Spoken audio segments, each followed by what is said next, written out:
Hello and welcome to World Storytelling Cafe. My name is Ellen Sjömålen and I am a Swedish storyteller.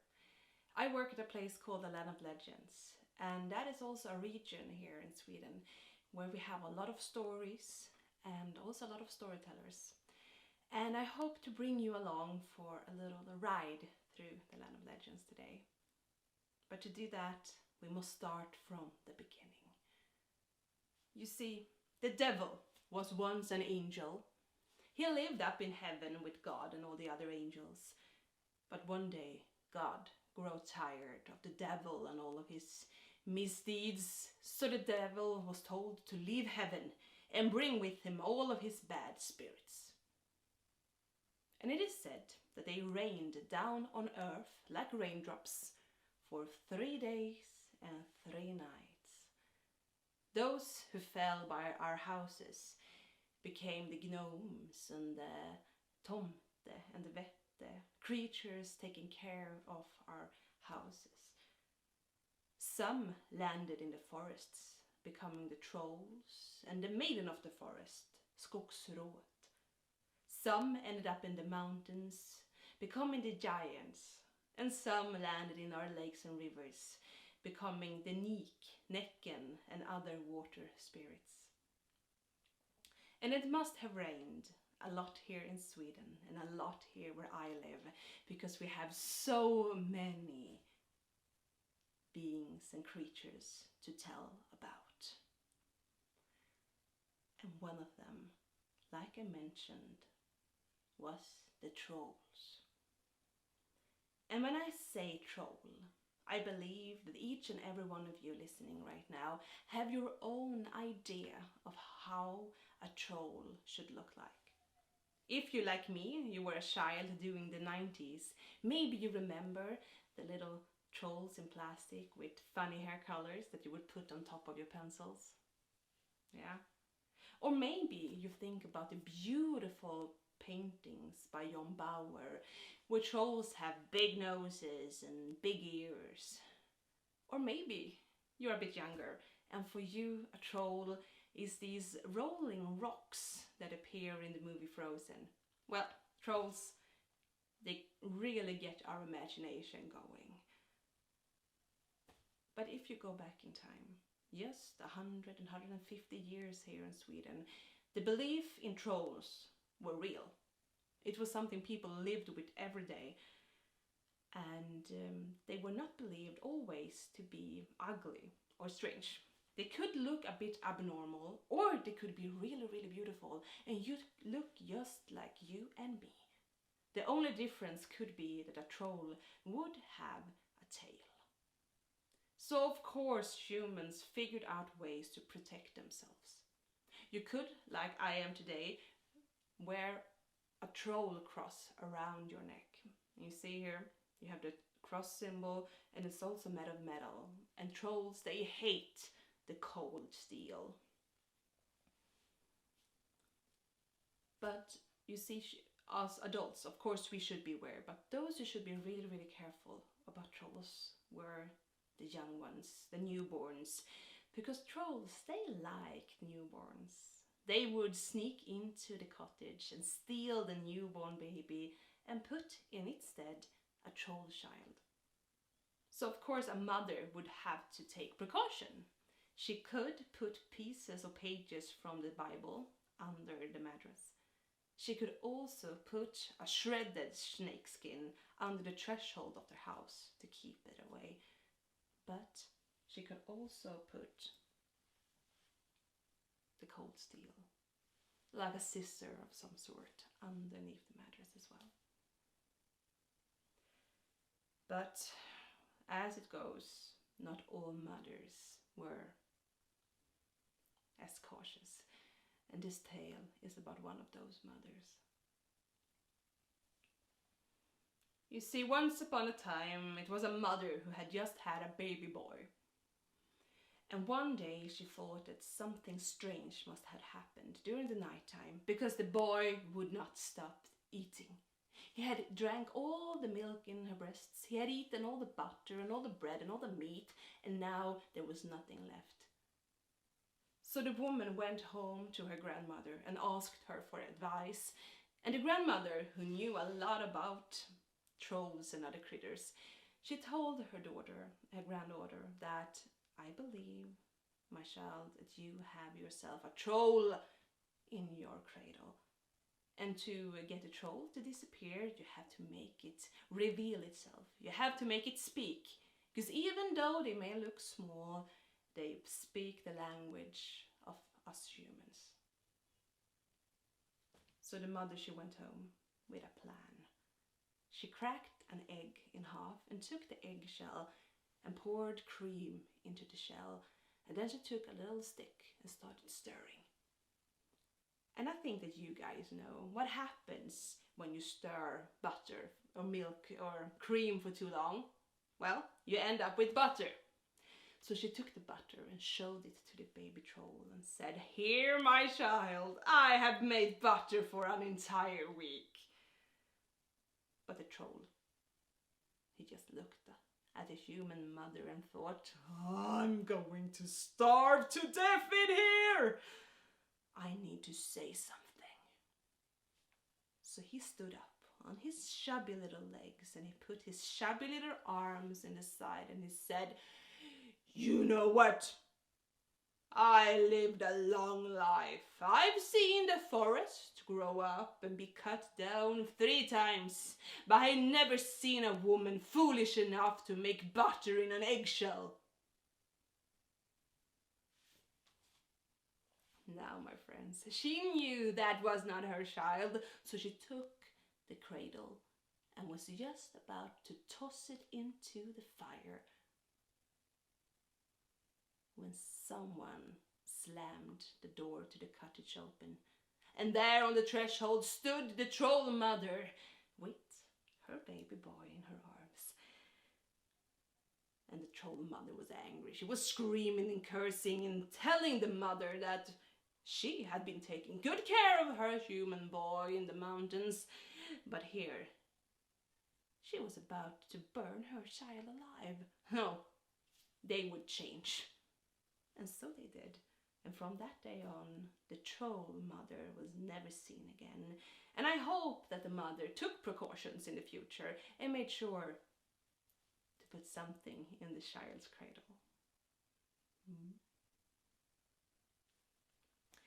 In Swedish, we actually have a name for these children that are put in this instead of a human child, and they are called bortbyting. Maybe you could translate it into something like a trade child. And that was actually a common belief when a child was born with some kind of deformity, or if it would scream a lot, or if it were really, really hungry, that you could accuse the child of being a bortbyting. Yeah. So, trolls, right? Strange creatures they are. But an even stranger one, and one that has caused fear in people in this region for many, many years, was the lind snake. It was believed that the lind snake was born when the tree lind became 100 years old. Then the snake would come out of the ground, and they looked a bit special because they had the head of the dragon.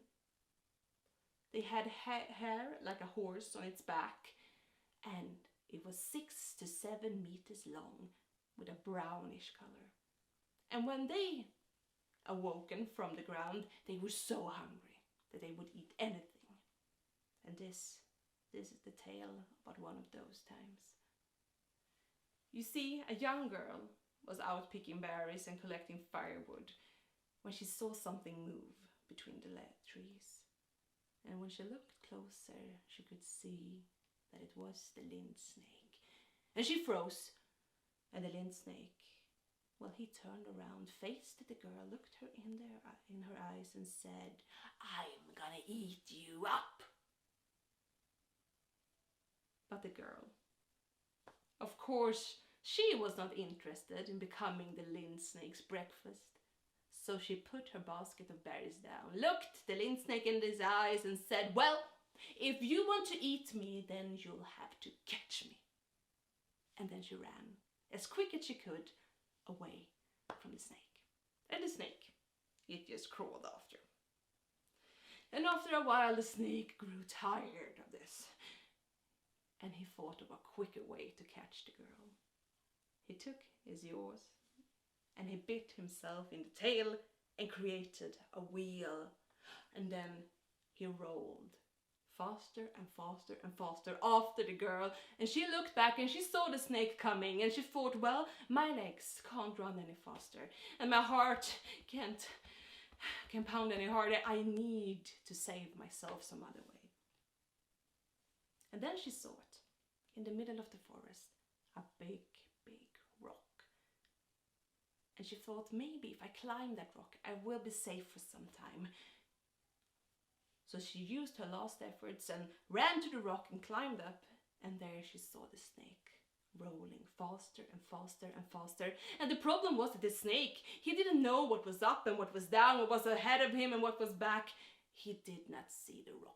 So he rolled straight into the rock and burst into 1,000 pieces. And the girl, she saw this happen and she thought, well, maybe I can find myself a tiny piece of Lynn snake and take home to show my parents and my friends that I have been brave. But when she crawled down to have a look, the snake was gone. No pieces at all was left on the wood floor. And the girl, she had to go home without any proof of what she had done. But I will tell you what happened to the snake. You see, when something like this happens, the Lynn snake is really hard to kill. So when something like this would happen, the Lynn snake had a plan.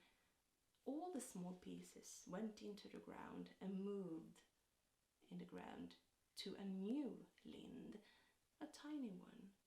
And in the roots of that lind, it would then spend the next 100 years rebuilding itself. And then after 100 years, you know what happens.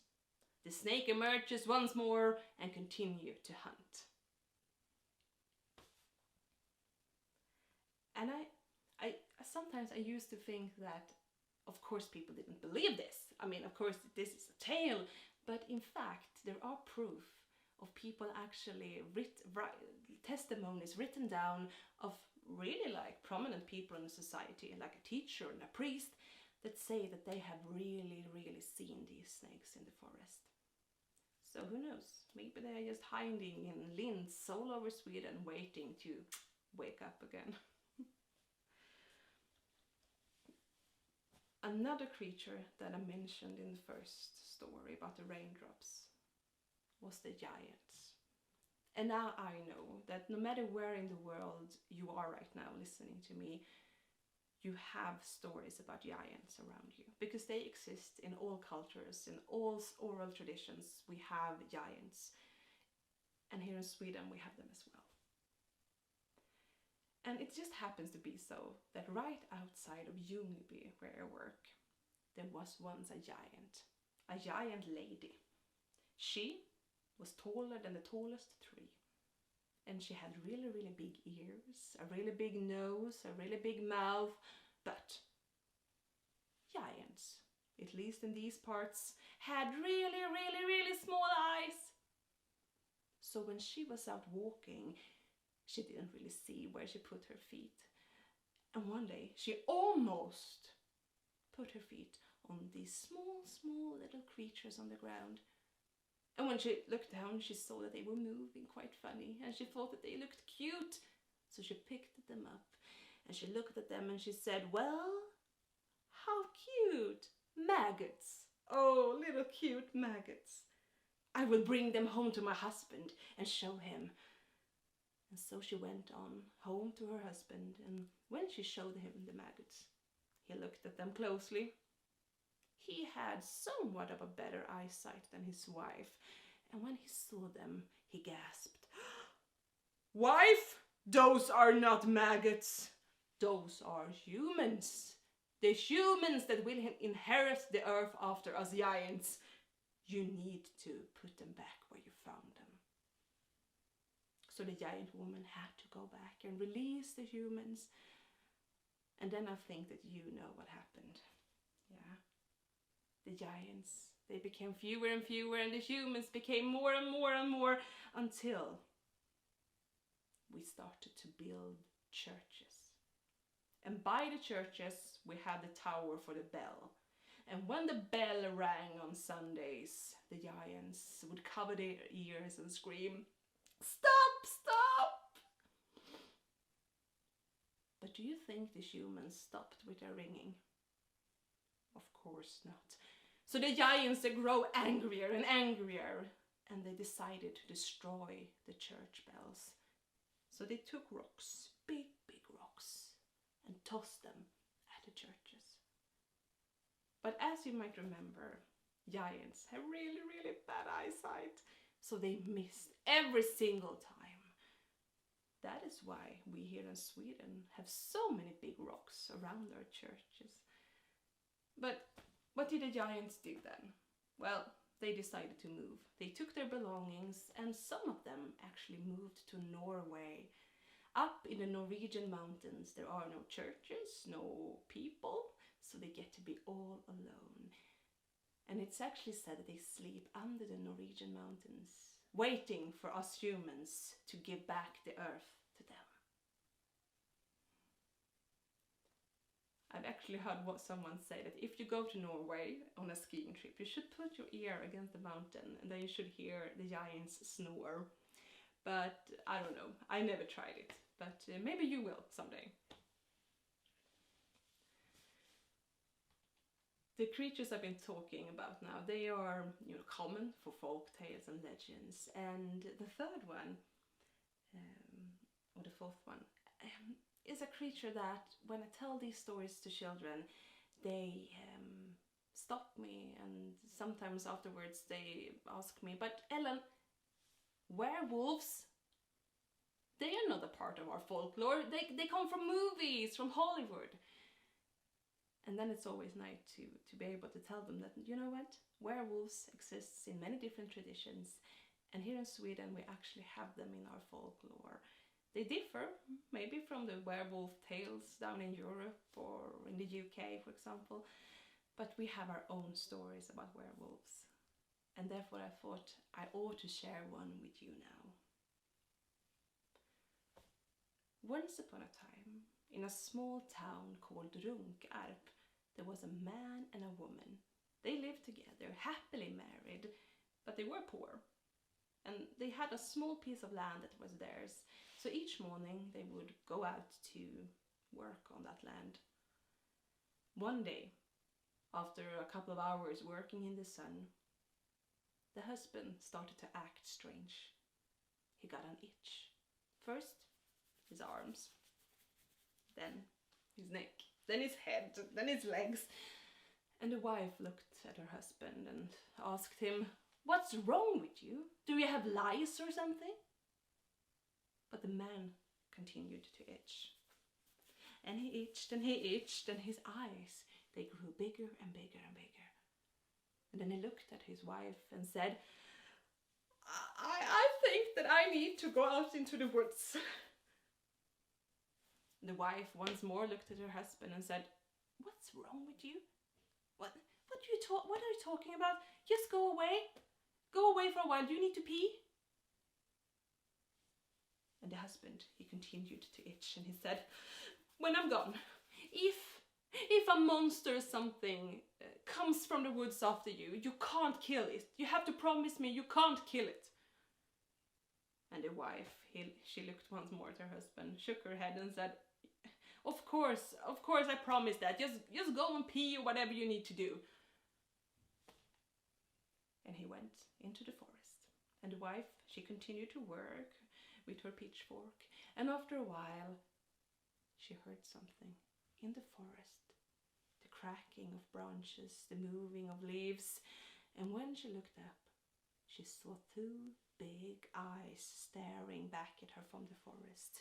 And out jumped a beast, half man, half wolf.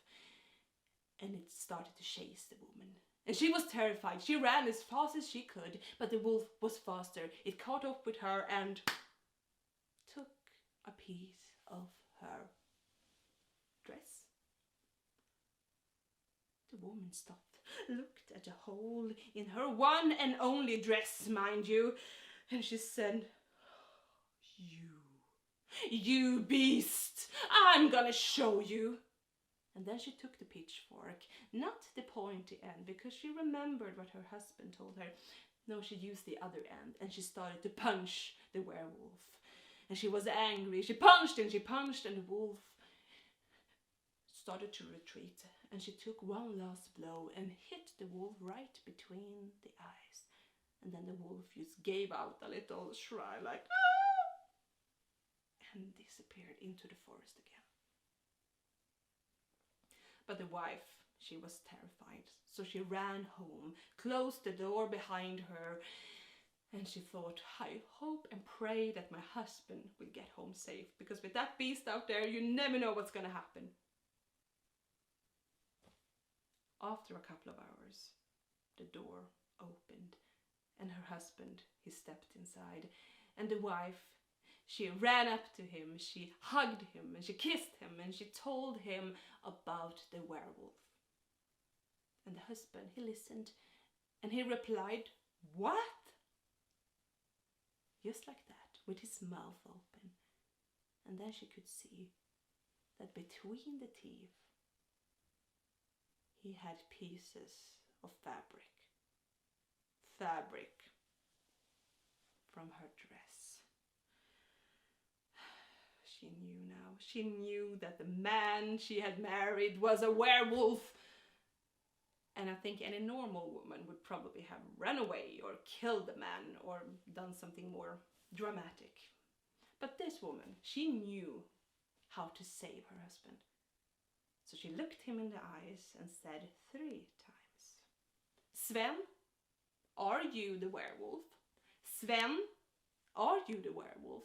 Sven, are you the werewolf? Because Sven, that was the name of her husband. And when she had said that 3 times, the husband sighed. He removed the fabric pieces and he said, Yes, I was the werewolf. But now you have saved me and I will never be a werewolf again.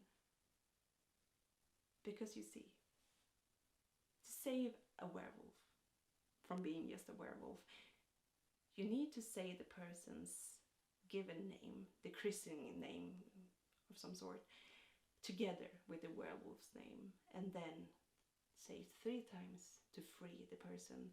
Because usually you would become a werewolf through the magic of a witch, or if your mother had been outdoors in the forest, pregnant with you alone, then the spirit of the werewolf could have entered the womb and entered the baby. So she saved her husband, and they lived happily ever after, I believe. Now this storytelling session is coming to an end, and I'm so happy that I've been able to share some stories with you. And I hope that you, wherever you are, that you're safe, that you're keeping yourself safe, and that you take care of others. Because that is what we need right now. We need community. We need to take care of one another. And therefore, I thought I would end with a story that I actually heard for the first time from my big storytelling mentor, the storyteller Mikael Thomasson. And I don't know where he heard this story. Maybe you know. But it goes like this. Once upon a time, there was a young girl who was the truth. And the truth had traveled from village to village, from country to country, seeking shelter, seeking companionship. But wherever she went, people chased her away. They turned her away. They slammed their doors. No one would let the truth enter. The girl was sad, but she struggled. She continued her journey until one day when she reached a small village. It was the same as before. She knocked and she asked for help, but no one would let her in. So she sat down by the side of the road, and for the first time in a really long time, she cried. And she cried. And after a while, she heard some kind of sound of hoofs on the cobblestone. And when she looked up, she saw the most beautiful thing she had ever seen.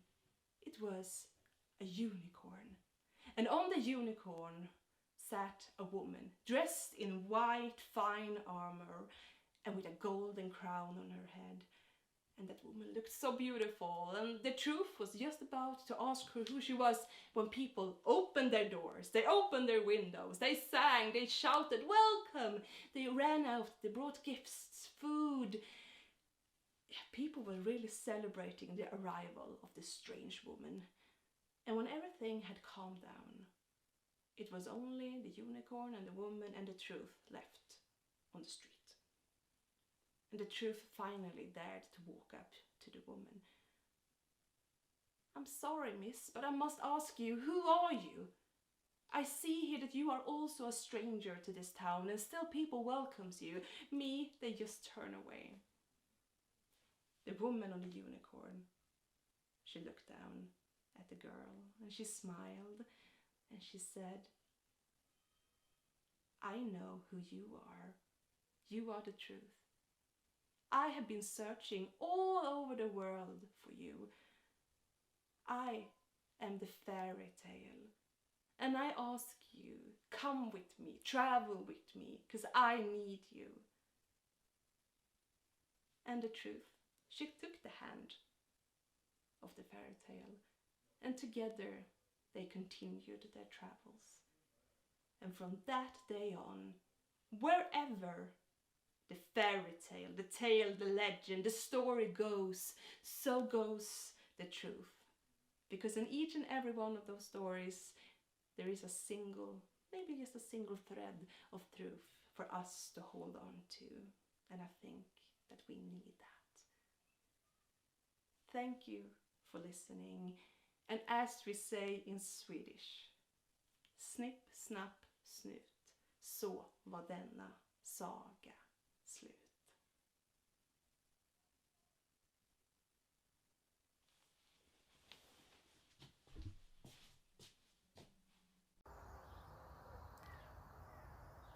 Young and old, you've been listening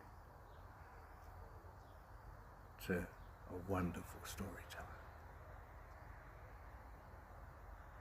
And if you really liked it,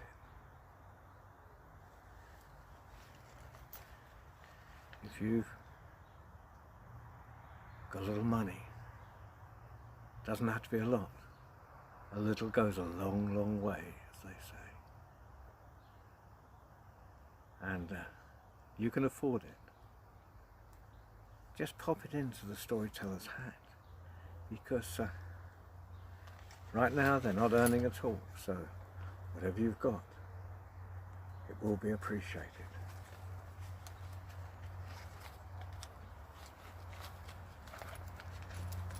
And I'm sure you parents will have set a good example for your children. Oh, it's lovely. I'm only joking. But it will keep some of us going through this crisis. And those of you that are all self-employed out there will know exactly what I mean, and you're probably exempt.